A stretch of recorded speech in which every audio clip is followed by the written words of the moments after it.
ধন্যবাদ মাননীয় সভাপতি, বিচক্ষণ বিচারক মণ্ডলী এবং বিজ্ঞ প্রতিপক্ষ দলকে। জীবনের লক্ষ্য নির্ধারণের জন্য আগ্রহী হল একমাত্র বিবেচ্য বিষয়। এ বিষয়ে প্রথম বলার সুযোগ দেওয়ার জন্য এ বিষয়ে আমি পক্ষে অবস্থান করছি। বিজ্ঞ প্রতিপক্ষ দল, জীবনের লক্ষ্য নির্ধারণে আগ্রহী হল একমাত্র বিবেচ্য বিষয়।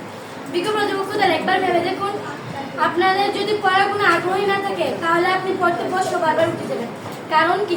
বিজ্ঞ প্রতিপক্ষ দল, কারণ হচ্ছে আপনাদের তো আগ্রহী নেই।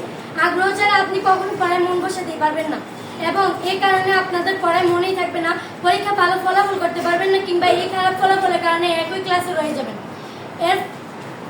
এর মানে এটাই দাঁড়ালো যে যদি আপনার আগ্রহ না থাকে আপনি আপনার লক্ষ্যে পৌঁছাতে পারবেন না। বিজ্ঞ প্রতিপক্ষ দল, বোঝার চেষ্টা করুন যে আগ্রহ কি জিনিস। আগ্রহ থাকলে প্রাণী সৃষ্টি করা ছাড়া পৃথিবীর সকল কাজ করাই সম্ভব। বিজ্ঞ প্রতিপক্ষ দল, আপনারা যদি না বুঝেন তাহলে আমি একটি উদাহরণ দিয়ে বুঝাই। একজন শিক্ষার্থীর খুব মেধা আছে, তার বাবা মার স্বপ্ন তাকে ডাক্তার বানাবে, কিন্তু তার কোনো আগ্রহী ছিল না পড়ালেখার প্রতি। তাহলে সে সেই ডাক্তার হবে কিভাবে?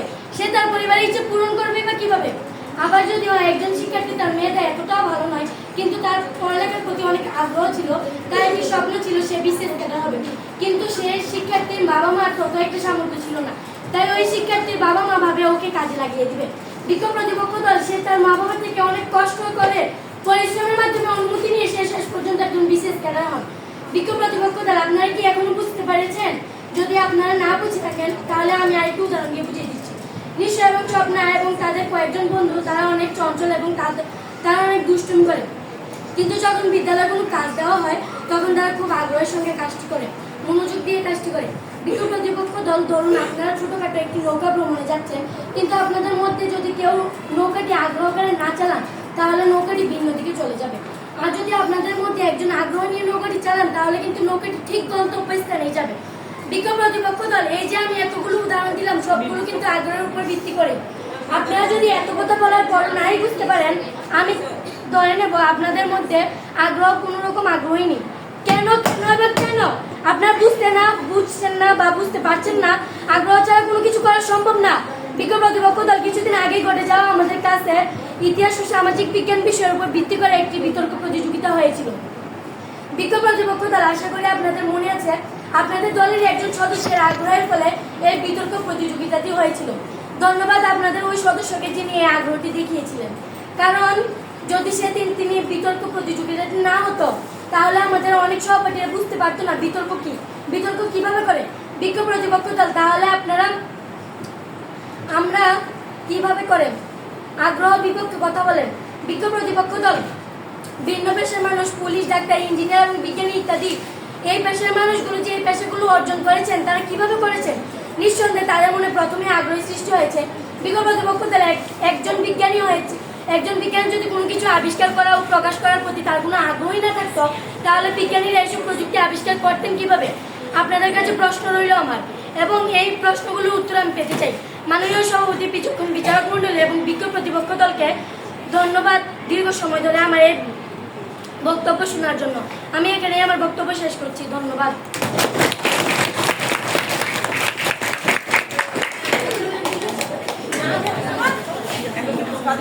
লক্ষ্য নির্ধারণে পরিশ্রমকে বিশ্বাস করবো সুস্থ স্বাভাবিক উন্নতি বাংলাদেশ করবো।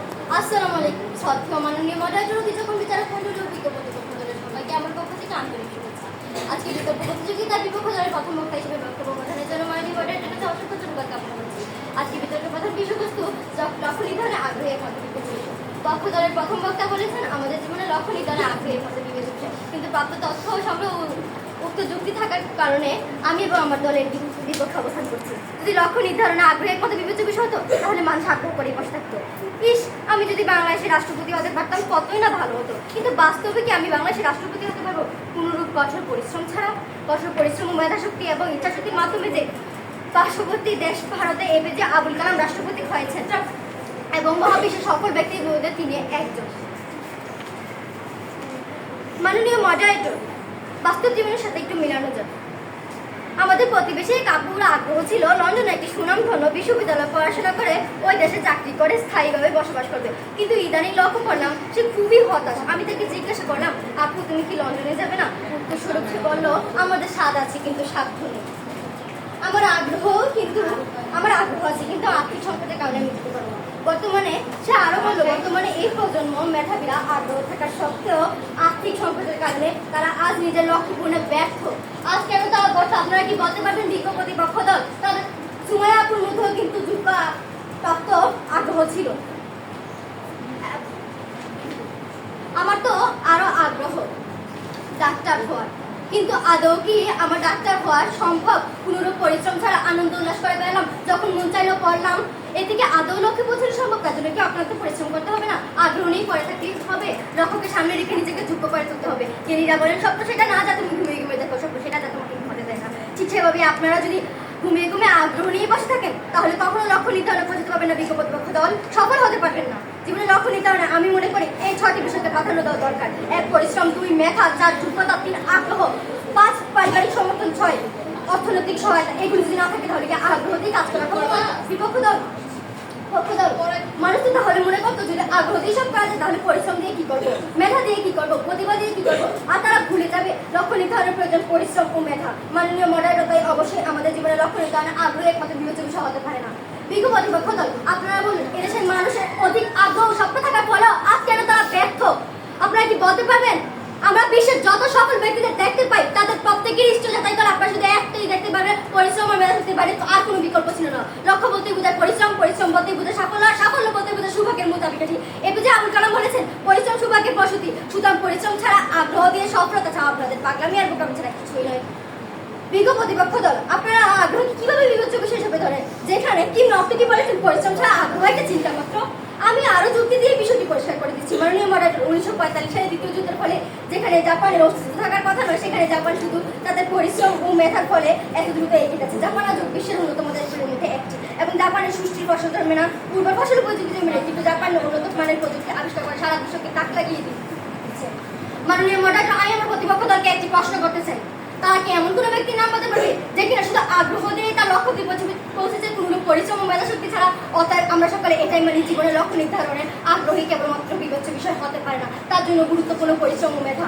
যদিও আমার কাছে তাদেরকে ভুল প্রমাণ করার জন্য আরো অসংখ্য যুক্তি ছিল, কিন্তু সময় স্বল্পতার কারণে আমি এখানে আমার বক্তব্য শেষ করছি। ধন্যবাদ মাননীয় মডারেটর, ধন্যবাদ সবাইকে। আসসালামু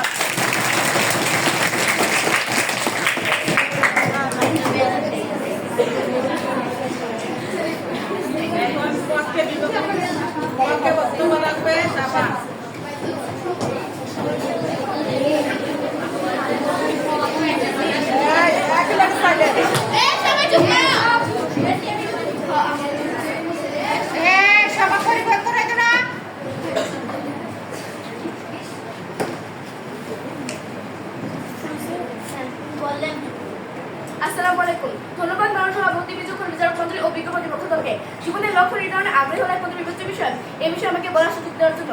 জীবনের লক্ষ্য নির্ধারণে আগ্রহী হলো একমাত্র বিবেচ্য বিষয়, এটি আপনার সবাই একবার ভেবে দেখতেই পারবেন। আমাদের বিপক্ষ দল বলে গেল যে পরিশ্রম দরকার, শুধু আগ্রহ থাকতে হয় না, আগ্রহের কারণেই তো পরিশ্রম জাগে। কারণ আগ্রহ ছাড়া চেষ্টা করে প্রশ্নে ওঠেন, আপনি কোনোদিনও পারবেন না আগ্রহ ছাড়া চেষ্টা করতে কিংবা সফল হয়ে ওঠেন। যেমন আমি আমার কথাই বলি, আমি আজকে এই বিতর্কে অংশগ্রহণ করছি, এটা শুধু আমার আগ্রহের কারণে। যদি আগ্রহ না থাকতো তাহলে আমি কোনোদিনও এই বিতর্কে অংশগ্রহণ করতাম না। আবার আমাদের মধ্যে অনেক শিক্ষার্থী আছে এবং তরুণীরা আছে যারা পড়ালেখার পাশাপাশি ফ্রিল্যান্সিং করে টাকা ইনকাম করছেন, তাদের তো আগ্রহ আছে, নাকি তাদের আগ্রহ নেই? তাদের আগ্রহ আছে বিধেই তারা এই কাজটি করতে পারছেন, আগ্রহ না থাকলে কোনোদিনও সফল হতে পারতো না। তাই আমরা বলতে পারি আগ্রহ হলো একমাত্র বিবেচ্য বিষয়, আর আগ্রহ মানেই হলো কোন কাজ করার ইচ্ছা। আর আপনাদের যদি ইচ্ছাই না থাকে তাহলে আপনার কোনো কিছু করবেন কি হবে? বিজ্ঞ প্রতিপক্ষ দল ভাবুন তো একবার, আজকে যদি আপনার বিদ্যালয়ে আসা আগ্রহী না থাকতো তাহলে আপনি কি বিদ্যালয়ে আসলেন? প্রশ্ন হলো আপনার কাছে, উত্তর দিয়ে যাবেন। বিজ্ঞ প্রতিপক্ষ দল মনে রাখবেন, আগ্রহ ছাড়া কোনো কিছু করা অসম্ভব। আগ্রহ হচ্ছে অনুপ্রেরণার মূলত। যখন আমরা এমন কিছু করি যা আমাদের আগ্রহী করে, তখন আমরা আরো বেশি মনোযোগ প্রচেষ্টা এবং উৎসর্গ দিয়ে কাজ করার চেষ্টা করি। আমরা জানি বিশেষ ক্লাস হতে গেলে অনেক পড়াশোনা করতে হয়, এটাকে শুধু জানতে হবে। যদি জানতেই হতো তাহলে আজ প্রতিটি বাংলার ঘরে বিশেষ ক্লাস পাওয়া যেত।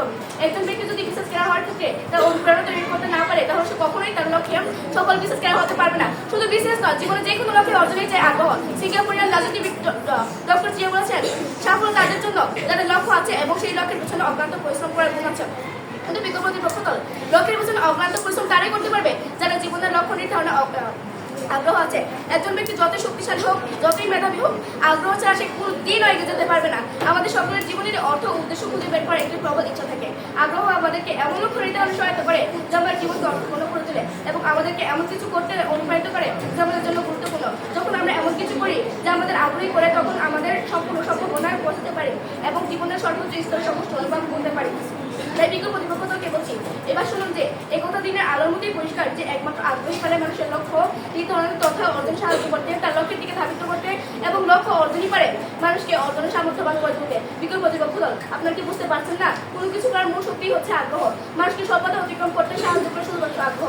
পৃথিবীতে যত বিখ্যাত ব্যক্তি, বিজ্ঞানী এবং নামি দামি লোক আছে, তারা কি এমনি বিখ্যাত হতে পারছেন নাকি তাদের এগুলো হওয়ার পেছনে রয়েছে অক্লান্ত পরিশ্রম? এবং এই অক্লান্ত পরিশ্রম শুধু তারাই করতে পারবে যাদের আগ্রহ আছে। বিজ্ঞ প্রতিপক্ষ দল, নতুন কারিকুলামে আমরা পড়াশোনা করছি। নতুন কারিকুলামে পড়াশোনার কোনো আগ্রহ নেই। উদাহরণের পরে আর না বোঝার কারণ কি আপনাদের? নতুন কারিকুলামে আমরা অনেক আগ্রহ নিয়ে পড়াশোনা করছি, তখন দেখে গেছে আমাদের সহ আরো প্রাক্তন শিক্ষার্থীরা আছেন যারা আগ্রহ নিয়ে পড়াশোনার কারণে ভালো ফলাফল করতে পেরেছে। আমি আমার স্কুলের কথাই বলি, যেখানে অনেক শিক্ষার্থী ভালো পড়ালেখার কারণে ভালো ফলাফল করতে পেরেছেন।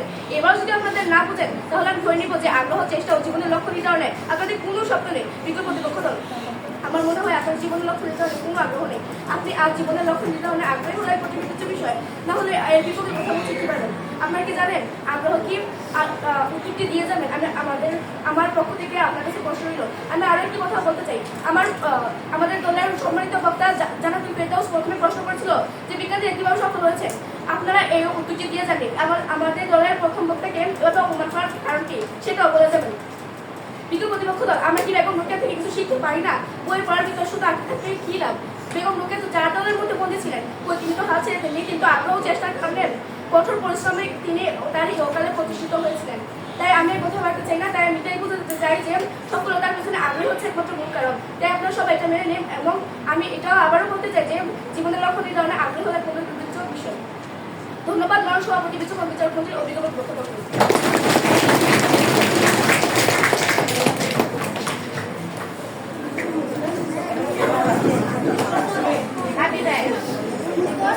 বিপক্ষে বক্তব্য রাখবেন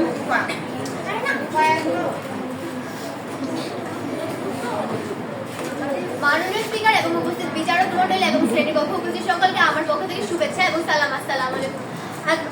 ধন্যবাদ জানাচ্ছি মাননীয় স্পিকারকে মঞ্চে এসে আমাকে বক্তব্য পেশ করার সুযোগ করে দেওয়ার জন্য। আজকের বিতর্কের মূল বিষয় হলো জীবনের লক্ষ্য নির্ধারণ আগ্রহ হলো একমাত্র বিষয়। আমাদের প্রতিপক্ষ দল হয়তো সকাল বেলা ঘুম থেকে উঠে বাড়ি থেকে ঝগড়া করেছেন, তাই তারা বিতর্কের মূল বিষয় বস্তু না জেনে বিতর্ক করতে এসেছেন। আমাদের বিতর্কের মূল বিষয়বস্তু ছিল লক্ষ্য নির্ধারণে আগ্রহ একমাত্র বিবেচ্য বিষয়।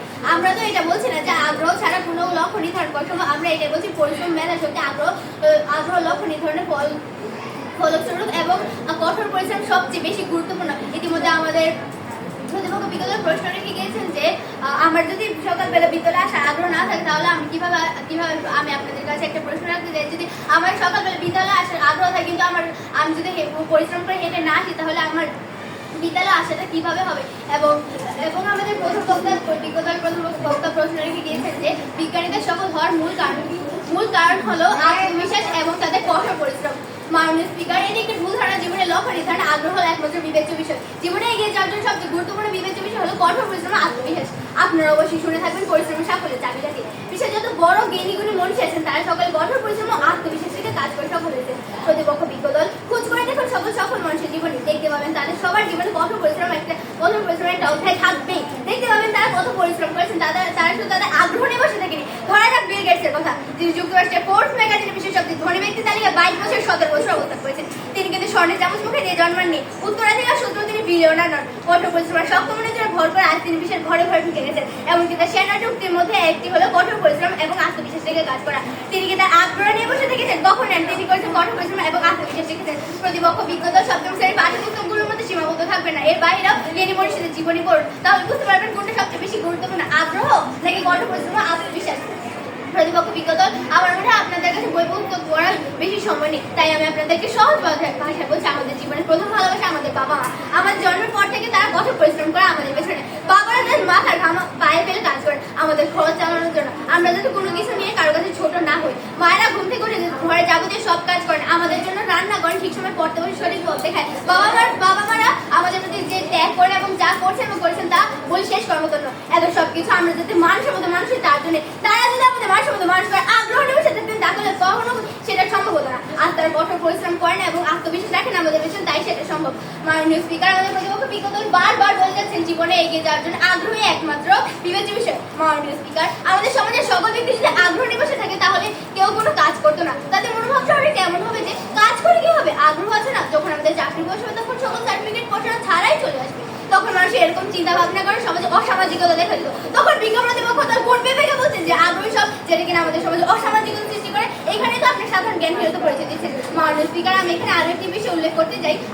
আমাদের প্রতিপক্ষ বিজ্ঞ দল মুখে বলছেন যে আগ্রহী সবচেয়ে বিবেচ্য, কিন্তু তারা নিজেরা অনেক পরিশ্রম করছেন। মাননীয় স্পিকার আমি এখানে এখনই পরিষ্কার করে দিচ্ছি, বিজ্ঞ প্রতিপক্ষ দল আপনার বিগত শুধুমাত্র যেটা আগ্রহ নিয়ে আসেনি, এই মঞ্চে আসার পূর্বে করেছেন কঠোর পরিশ্রম, বুদ্ধি খাটিয়ে পরিশ্রম করে নিজেদের বক্তব্য লিখেছেন, তারপর সেটাকে অনেকবার বাড়িতে চর্চা করেছেন, এত কিছুর পর এখানে এসে জোর করে বক্তব্য পেশ করেছেন। আমি কি ঠিক বলছি? যেখানে আপনারা নিজেরা আগ্রহকে বেশি গুরুত্ব না দিয়ে কঠোর পরিশ্রম করেছেন, সেখানে আপনারা কিভাবে আপনি বলছেন আগ্রহই একমাত্র গুরুত্বপূর্ণ বিষয় বিজ্ঞ প্রতিপক্ষ দল? শুনতে খারাপ হলেও আপনার মঞ্চে এসে যুক্তি দিচ্ছে না, বরং নিজেদের বুদ্ধিহীনতার পরিচয় দিচ্ছেন। প্রতিপক্ষ দলের কাছে আমার একটা প্রশ্ন, আমাদের কৃষি প্রধান এই দেশে কৃষকরা কত আগ্রহ নিয়ে স্বপ্ন দেখে মাঠে ভালো ফসল ফলাবে, কাজ করবে এবং তার ন্যায্য মূল্যে বিক্রি করবে, কিন্তু কার্যতপক্ষে কৃষক মাঠে কোনো পরিশ্রম করলো না, ফলাফল স্বরূপ ফলন পেল না। এখন তার কি কারণে ব্যর্থ হলো? যেখানে তাদের প্রবল আগ্রহ ছিল। এই বলে আমি আমার বক্তব্য শেষ করছি। ধন্যবাদ সকলকে দীর্ঘ সময় যাবত আমার বক্তব্য শ্রবণের জন্য।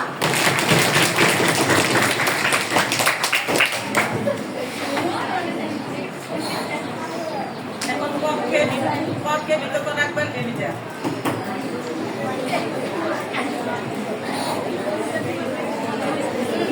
সবাই চুপ করো, আমি কথা বলতেছি না রে। সবাই সবাই আসসালামু আলাইকুম। ধন্যবাদ মাননীয় সভাপতি, বিচক্ষণ বিচারক মণ্ডলী ও বিজ্ঞ প্রতিপক্ষ দলকে আমাকে জীবনের লক্ষ্য নির্ধারণে আগ্রহী হলো একমাত্র বিবেচ্য বিষয়ের পক্ষে বলার সুযোগ দেওয়ার জন্য। বিজ্ঞ প্রতিপক্ষ দল, আমার মনে হয় বিজ্ঞ প্রতিপক্ষ দলের মাথায় কিছুই নেই। বিজ্ঞ প্রতিপক্ষ দল পরিশ্রম করবে তো তখন যখন পরিশ্রম করার মতো আগ্রহ আপনার মনে জাগবে। যদি কোনো ব্যক্তি সফল হতে চায় তার ব্যক্তি জীবনে, পারিবারিক, সামাজিক অথবা রাষ্ট্রীয় পর্যায়ে, তাহলে অবশ্যই তাকে আগ্রহী হতে হবে তার লক্ষ্যের দিকে। আমি উদাহরণ হিসেবে বলবো, যদি কেউ মনে করে যে সাঁতার কেটে নদী পার হবেন কিন্তু তিনি পানিতেই নামবেন না, তার পানিতেই ভিজালেন না, তাহলে আমরা কি দেখবো? আমরা দেখবো যে তার লক্ষ্য নির্ধারণ হয়েছে ঠিকই, কিন্তু তার আগ্রহ না থাকার কারণে তিনি নদীর পাড়েই রয়ে যাবেন। আমি আরো বলবো, আপনি যদি ডাক্তার কিংবা ইঞ্জিনিয়ার হতে চান কিন্তু আপনার বয়স খাতার সাথে কোনো সম্পর্কই থাকে না, তাহলে আপনি কিভাবে একজন ডাক্তার কিংবা ইঞ্জিনিয়ার হবেন? বিজ্ঞ প্রতিপক্ষ দলের কাছে প্রশ্ন রইল, আলাদিনের চেরাগ ব্যবহার করে জাদুর বলেই দল হয়ে যেতে পারবেন না বিজ্ঞ প্রতিপক্ষ দল, নাকি এটি কখনোই সম্ভব? বিজ্ঞ প্রতিপক্ষ দল স্থির করুন যে আপনি আপনার ঘর গুছিয়ে রাখবেন, কিন্তু আপনার বই খাতা, চাদর কিংবা পরার কোনো কাপড় চোপড় আপনি বিন্দু মাত্র নাড়াচাড়া করে দেখলেন না, তাহলে কি হবে? একবার ভেবে দেখেছেন? বিজ্ঞ প্রতিপক্ষ দল, একবার ভাবুন যে 1 দিন, 2 দিন, 3 দিন, 5 দিন, 7 দিন, তারপর একদিন আপনার ঘরটি থেকে একটি অস্বাস্থ্যকর নোংরা পরিবেশ হিসেবে তৈরি হবে, যাকে আমরা বস্তিও বলতে পারি। বিজ্ঞ প্রতিপক্ষ দল, আপনি হয়তো এখনো বুঝতে পারেননি, আপনি হয়তো বলবেন যে মা, বড় বোন কিংবা অন্যকে এই কাজগুলো করে দিবে। বিজ্ঞ প্রতিপক্ষ দল, আপনার মনকে আরো প্রশস্ত করুন, আমার মনে হয় আপনাদের গণ্ডি আরো বাড়াতে হবে। বিজ্ঞ প্রতিপক্ষ দল, আপনার বাড়ির মধ্যে আপনি কেন সীমাবদ্ধ থাকবেন? যদি আপনি ডাক্তার কিংবা ইঞ্জিনিয়ার হতে চান তাহলে আপনাকে বাড়ির বাইরে অবশ্যই যেতে হবে, তার চেয়ে উচ্চশিক্ষা গ্রহণের জন্য যেতে হবে দেশের বাইরে। তখন আপনার জন্য আলাদিনের চেরাগ ব্যবহার করে জাদুর বলে বিদেশিকে অপেক্ষা করে বসে থাকবে না। বিজ্ঞ প্রতিপক্ষ দল, অপ্রাসঙ্গিক কথা বলবেন না, কারণ এতে মনে হয় আপনারা কিছুই জানেন না। বিজ্ঞ প্রতিপক্ষ দল, আজকের বিতর্কের বিষয়বস্তু কি ছিল? আজকের বিতর্কের বিষয়বস্তু ছিল জীবনের লক্ষ্য নির্ধারণে আগ্রহী হলো একমাত্র বিবেচ্য বিষয়। আপনার কি বোধগম্য হচ্ছে না যে একজন ব্যক্তির সফলতার দ্বার প্রান্তে পৌঁছাতে গেলে তাকে অবশ্যই লক্ষ্য নির্ধারণে আগ্রহী হতে হয়? আপনি যদি ভাবেন যে দেশ ও জাতির জন্য কিছু করতে চান, কিন্তু আপনি আপনার বাড়ির গণ্ডি পর্যন্ত সীমাবদ্ধ থাকলেন, তবে কিভাবে আপনি দেশের জন্য কিছু করবেন, দেশকে উন্নত করবেন? বিজ্ঞ প্রতিপক্ষ দলের কাছে প্রশ্ন রইল, উত্তরটি দিয়ে যাবেন। বিজ্ঞ প্রতিপক্ষ দল বলতে পারেন যে পরিস্থিতির চাপে পড়ে মানুষ অনেক সময় অনেক কিছুই করে। বিজ্ঞ প্রতিপক্ষ দল একবার আগে ভেবে দেখেছে যে পরিস্থিতির চাপে পড়ে হলে আপনার যদি আগ্রহ তৈরি হয় তাহলেই আপনি কাজটি করতে বাধ্য হবেন। বিজ্ঞ প্রতিপক্ষ দল বলেছে সমর্থন। বিজ্ঞ প্রতিপক্ষ দল দয়া করে সঠিক তথ্য না জানলে প্রয়োগ করবেন না, তাও ভুল তথ্য প্রয়োগ করবেন না। আমরা ঈশ্বরচন্দ্র বিদ্যাসাগরের কথা বলি, তার পরিবারের আর্থিক অবস্থা ভালো ছিল না ঠিকই, কিন্তু তার একমাত্র আগ্রহ ও তার চেষ্টা থাকার কারণে তিনি ল্যাম্পপোস্টের নিচে পড়েও বিদ্যাসাগর উপাধি পেয়েছেন। বিজ্ঞ প্রতিপক্ষ দল, আমরা বলতে পারি তিনি রেলওয়ে স্টেশনে চাকরি করতেন, রাত হলে যখন কোনো ট্রেন আসতো না তিনি আগ্রহ করে রেল অফিসে চা বিতরণ করতেন। বিজ্ঞ প্রতিপক্ষ দল, রেলওয়ে স্টেশনে ছেলের পা উদ্ধার করে দেওয়া মালিক বলেছিলেন তোমার যদি আগ্রহ থাকে এবং চেষ্টা থাকে তাহলে আমি তোমাকে পড়াশোনার সুযোগ দিতে পারি। টমাস আলভা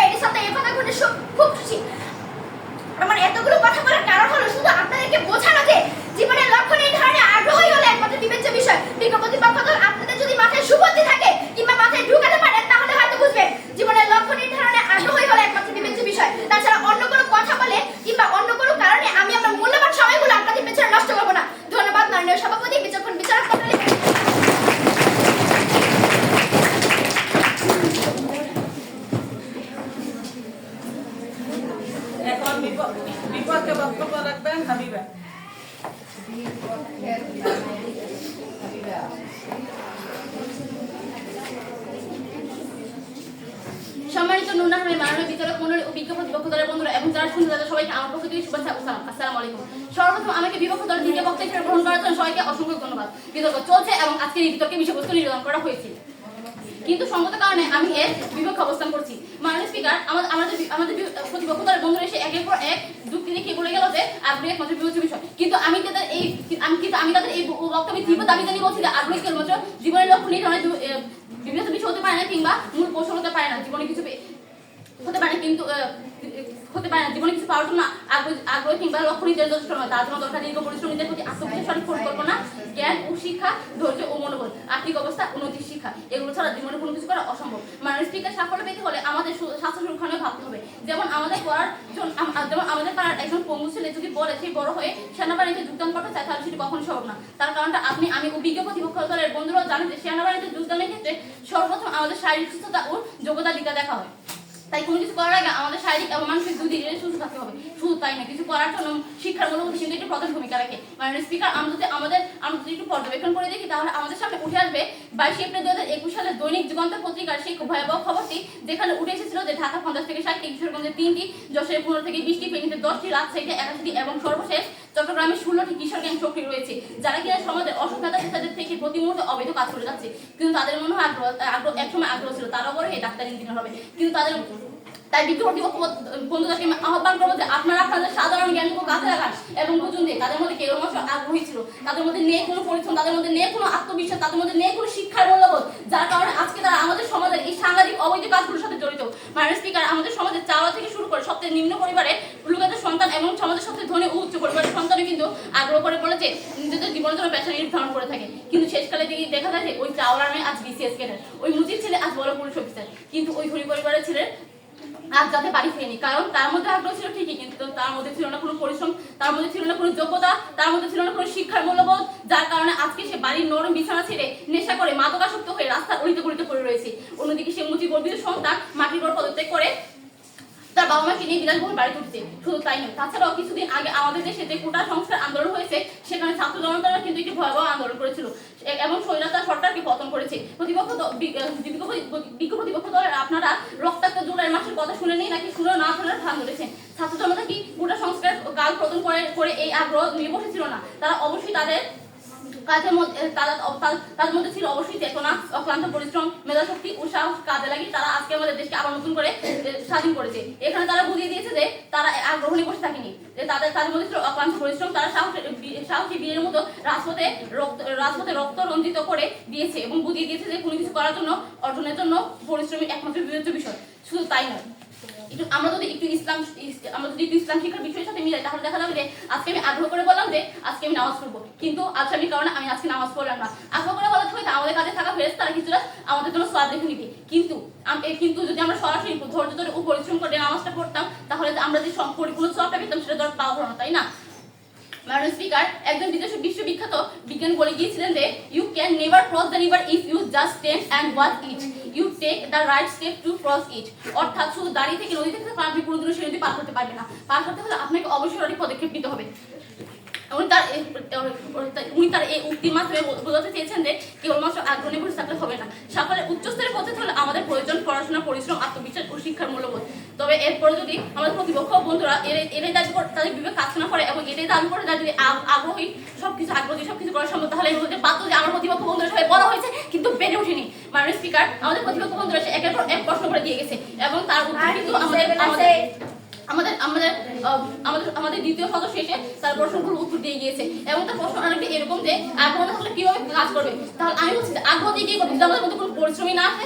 কিন্তু আমাদের প্রতিপক্ষ বন্ধুরা সবগুলো প্রশ্নের উত্তর দিয়েছে, কিন্তু তারা কিন্তু একটি প্রশ্নের উত্তর দেননি। তার মানে কি আমরা কি করতে বলতে তারা অবস্থান থেকে সরে যাচ্ছে এবং এখানে আমি আমার বক্তব্যের সমাপ্ত ঘোষণা করছি। ধন্যবাদ। আমাকে আমার বক্তব্য শুরু করে দেওয়া হবে।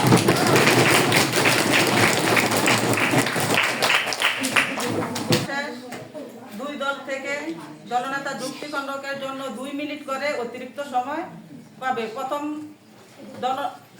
বক্তা হলো এলিজা। যুক্তি খণ্ডন করবে এবার, কিন্তু শুধু যুক্তি খণ্ডন আসবে। তোমাদের কে বলবে? মরিয়ম।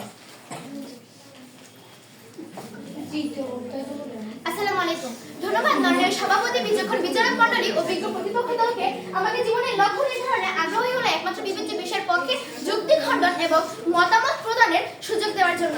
বিজ্ঞ প্রতিপক্ষ দল, আমি বুঝতে পারছি না আপনারা কেন বারবার যুক্তি খণ্ডন করতে করতে অন্যদিকে চলে যান। আপনারা কি বুঝতে পারেন না যে এটি একটি বিষয়, অন্য এখানে কোনো অপ্রাসঙ্গিক কথা বলা যায় না? আপনাদের মন এত ছোট কেন? বিজ্ঞ প্রতিপক্ষ দল, এই বিষয়টি কোনো ইসলাম বিষয় নয়, ইসলাম শিক্ষা বিষয় নয়, এই বিষয়টি হচ্ছে জীবন জীবিকা বিষয়। বিজ্ঞ প্রতিপক্ষ দল, আমি আমার মতামত এবং যুক্তি খণ্ডন করতে চাই আমার চরিত্রময়ী মাকে উদাহরণে রেখে। আমার নানা ভাই মারা যান আমার মা যখন ক্লাস 3 তে পড়ে। আমার মায়ের আর্থিক অবস্থা অতটাও ভালো ছিল না এবং তার আগ্রহ ও চেষ্টা ছিল অসীম, যার কারণে তিনি আজ প্রতিষ্ঠিত ও আত্মনির্ভরশীল। তাই আমি বলবো আমরা সকলেই মেনে নিই যে আমাদের জীবনের লক্ষ্য নির্ধারণে আগ্রহী হলো একমাত্র বিবেচ্য বিষয়। বিজ্ঞ প্রতিপক্ষ দল, এদেশের যেন ঊর্ধ্ব ভাষা না আসতে পারে সেজন্য যুদ্ধ করেছেন আমাদের দেশের তরুণরা তরুণীরা। তাহলে কেন আপনারা কেন ইংলিশে কথা বলতে পারছেন? বিজ্ঞ প্রতিপক্ষ দল উত্তরটি দিয়ে যাবেন। ধন্যবাদ মাননীয় সভাপতি, বিচক্ষণ বিচারক মণ্ডলী ও বিজ্ঞ প্রতিপক্ষ দল।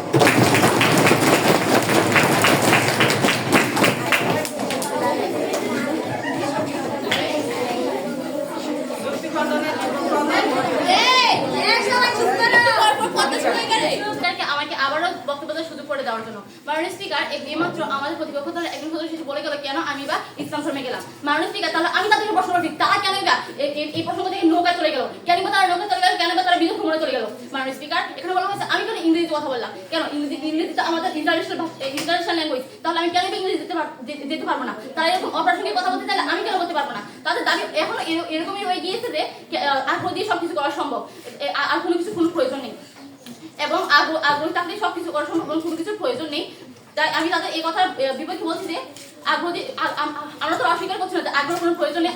যেমন আমাদের দলের প্রথম বক্তা এসে বলে গিয়েছে যে জীবনের করণীয় 6টি প্রধান বিষয়ের মধ্যে একটি হচ্ছে কি আগ্রহ। যদি আমাদের মধ্যে আমরা তো এটা বলছি না যে আগ্রহ কোনো প্রয়োজন নেই, আমরা এটা বলছি যে আগ্রহ মূল কৌশলতে পারে না, কিন্তু এরপরও কি তারা দাবি করে থাকে যে আগ্রহ দিয়ে সবকিছু করা সম্ভব। ধন্যবাদ।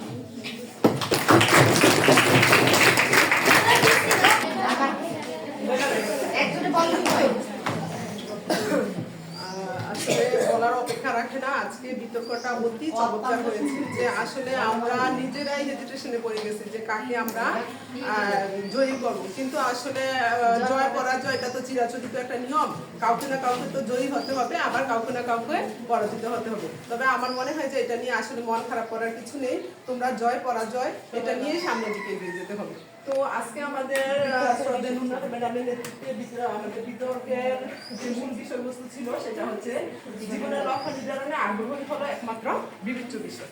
তো আমরা আজকে প্রথম যে পক্ষ দলে ছিল হচ্ছে এলিজা, সাফা, জান্নাত। তো তৃতীয় বক্তা পেয়েছ 19, আর তৃতীয় বক্তা জান্নাত পেয়েছ 19, সাফা পেয়েছ 18, এলিজা পেয়েছ 25-25, তবে অতিরিক্ত যুক্তি খণ্ডনে 5-5 পেয়েছ। তোমাদের টোটাল মার্কস হচ্ছে 72, আমি দিয়েছি যেটা। আর হচ্ছে বিপক্ষ দল মরিয়ম পেয়েছ 25-25, হাবিবা পেয়েছ 25-20, যুক্তি খণ্ডনে 3 পেয়েছ। আর তুফা তুমি পেয়েছ 25-23, তোমাদের টোটাল মার্কস হচ্ছে 71। আচ্ছা, আর এখন গড় হবে এইটা ধরো আমাদের শ্রদ্ধেয় শাহনাজ ম্যাডাম, তিনি হচ্ছেন পক্ষ দলের এলিজাকে দিয়েছে 25-24 এবং যুক্তি খণ্ডনে 5, টোটাল হয়েছে 29।